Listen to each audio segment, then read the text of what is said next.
liver. You want to get that MSG from out of the system. Yeah, one brother called me one time, a good friend of mine. He said, Reverend Burkett, you know, we came up in the broadcasting, and he says, you know, you ought to go to the doctor and check for shingles. I said, how you mean shingles? What is shingles?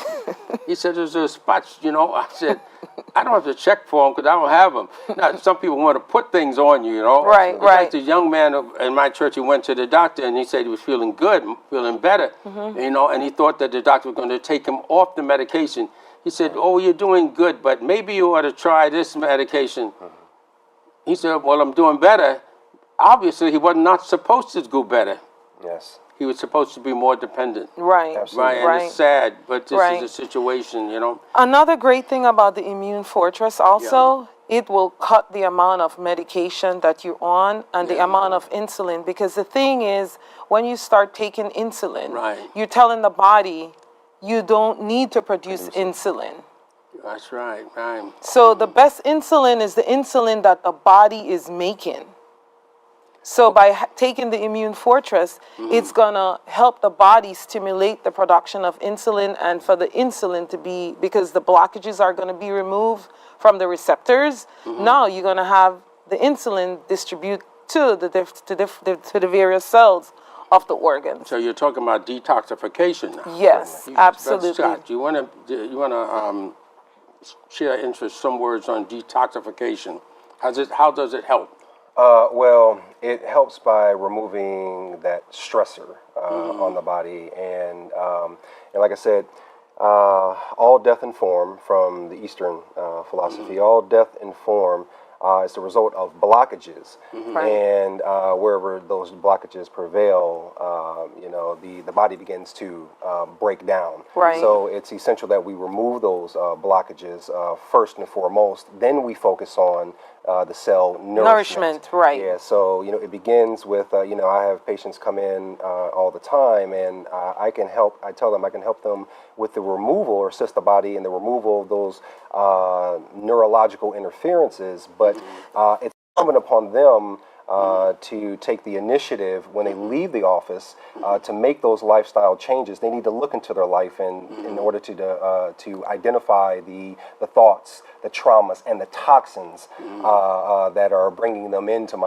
office to begin with. Right. So again, that's where I get back to, you know, it's about taking control of your life and empowering people, and you know, and that's you know, that's the philosophy with you know, us here and at Immune Fortress. Exactly. You know, so that's what it's about essentially. When we're talking about that's you recommended for diabetic patients, what do you recommend besides a lifestyle? Also, what can, and we know I've taken Immune Fortress, okay, and it's made a difference. You know, I'm now 84 years old, and I thank God that a lot of things that you're saying I can relate to them. You know, and knowing what the past was for my family, I take note of that as far as my lifestyle changing going forward. And so this is very, very important. But I want to just we have a question there. Highly recommended for diabetics patients. What products?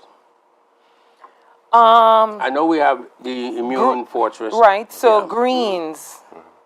In terms of eating, we should eat a lot of foods that are green, simply because green foods, it produce chromic chloride. And chromic chloride is necessary for the regulation of the insulin in the body. Right. So it's imperative that we eat foods that are, you know, green, such as broccoli. Broccoli is excellent for diabetes. The broccoli rabe is excellent for diabetes. And a nice thing about the broccoli rabe is that there's a heavy metal that is called PM 2.5. And what the broccoli rabe does, it removes that from out of the system. Right, right. And then you also have the mustard greens, the turnip greens, the colored greens. Those are excellent for diabetes. Well, what about beets? Beets. What beets does, it really helps the liver. Yeah. You know, again, we talked about earlier, the liver means to live. We gotta focus on the liver. Right. You know, some people just eat the beets, but The beets has a stalk. Right, you could eat the greens from the beet greens. Right. You could make salads from it. Exactly. And I tell people also a green that we have to be very careful of is spinach. A lot of people are eating spinach, but spinach contains oxalic acid, which is a health disruptor. And what it does is it creates blockages, stones in the kidneys. It also creates little blockages too in the liver. It also creates crystals also inside the blood, and everything flows through the blood. Well, that's out for me because I eat a lot of spinach.